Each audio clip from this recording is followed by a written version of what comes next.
Hello friends, চলে আসলাম নতুন একটা ভিডিও নিয়ে। আমার নাম বিপাশা সাহা।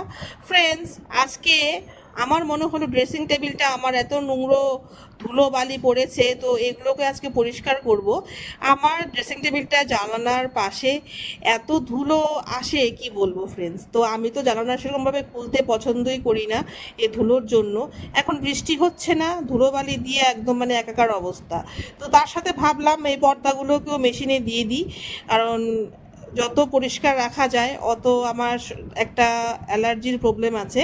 তো এই ধুলোবালো হলে থাকলেই না ওই হাঁচি কাশি এগুলো শুরু হয়ে যায়। তাই জন্য ভাবলাম যে মেশিনে চালিয়ে দিই, 1 ঘন্টার মধ্যে ধোয়া হয়ে যাবে, আমি আবার লাগিয়ে দিতে পারবো। তো ফ্রেন্ডস, আজকে এই সমস্ত কাজ হাতে নিয়েছি, তার সাথে রান্না বান্নাও আছে। তো মাঝে মাঝে গিয়ে রান্না করছি, মাঝে মাঝে এই সমস্ত কাজ করছি, মিলিয়ে মিশে চলছি আর কি।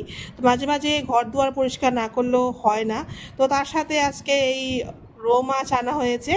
আর আছে শুক্রবার মায়ের নিরামিষ, নিরামিষ রান্নাটা মাই করেছে, আমি শুধু মাছের ঝোলটা রান্না করেছি।